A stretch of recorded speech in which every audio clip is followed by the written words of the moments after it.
Picture this, right? You buy a sleek, $400 chrome espresso machine. Because you just want a really great cup of coffee. Exactly. But like 3 weeks later, you're sweating over the kitchen counter, frantically trying to order this proprietary Swiss descaling solution because the machine is flashing this hostile red warning light at you. Yeah, you wanted a simple morning ritual, but now you just have, a stressful new hobby in appliance management. Right. So, okay, let's unpack this. How does a simple human desire turn into a stressful chore? Because in this deep dive, we're taking a hard look at modern burnout using the archives of World War II intelligence officer and scholar Hugh Nibley. And that espresso machine perfectly captures what Nibley called the shift from first intent to second intent. Okay, wait, break that down for me. First intent. Yeah, so when you bought the machine to drink coffee, you were chasing a good of first intent. That's something that satisfies a direct, tangible human need. Like actual coffee. Right, the actual coffee. But the moment you got stressed about maintaining the machine status or, sourcing that specific Swiss fluid, you fell into the token trap. You started serving the symbol instead of enjoying the reality. Which sounds completely irrational when you put it that way. I mean, first intent is the actual goal. The coffee, the warmth, the nourishment. Why do we get so easily distracted by just maintaining the token? Well, it really helps to look at how these concepts evolved. Nibley pulled this straight from Aristotle, who separated wealth into natural and unnatural. Natural wealth meaning things with a physical limit, right? Exactly. You can only wear one pair of shoes at a time or eat so many steaks. Unnatural wealth is money, which is limitless because it's just a concept. Oh, interesting. Yeah, and later medieval thinkers like Thomas Aquinas refined this into intents. First intent is the real stuff, fixing a leaky faucet, baking bread, genuine knowledge. Second intent goods are the tokens, money, corporate rank, crypto. They don't have intrinsic value. Right, zero intrinsic value. They only matter because of the first intent goods they represent. I hear that, but Yeah. here's where it gets really interesting. But wait, I can't barter a warm loaf of bread for my internet bill. Right, yeah. And I definitely can't trade like 1/16 of a cow for a Netflix subscription. Right. So aren't tokens completely necessary for society?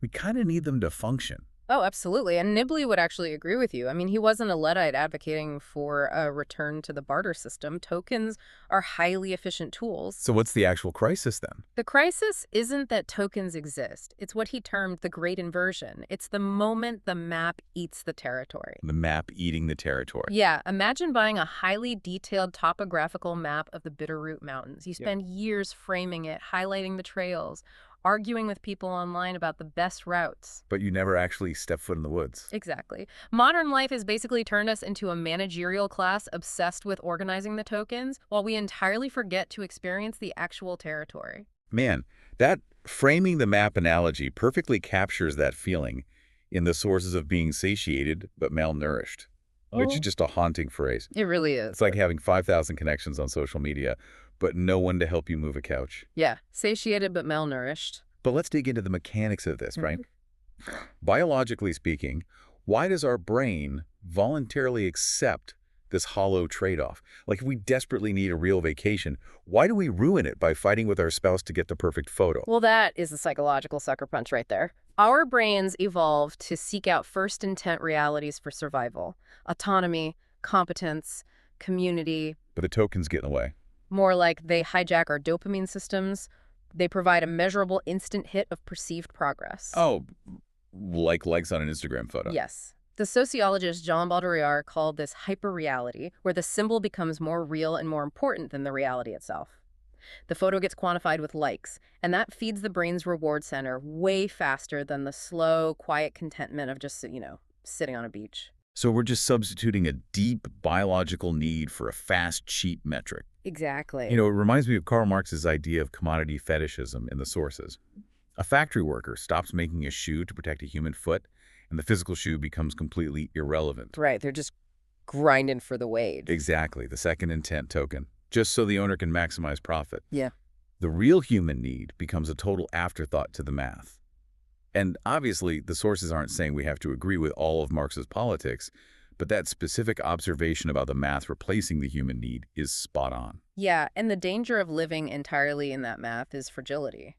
When a true crisis hits, the illusion shatters. because tokens don't mean anything in a crisis. Right. If the power grid goes down, your fancy VP job title means nothing. A stellar credit score is just flickering zeros on a dead server. In an emergency, all that matters is first intent. Can you start a fire?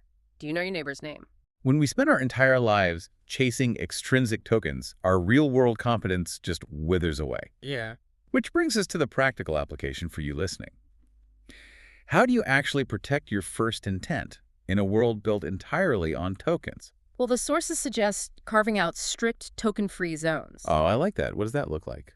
That might mean a phoneless dinner table, or maybe dedicating time to a physical workshop where you build genuine skills, rather than obsessing over how to optimize your personal brand. Right, doing something real. And there's one final, really fascinating layer to all of this. Oh, right, the big reveal at the end of the text. Yeah.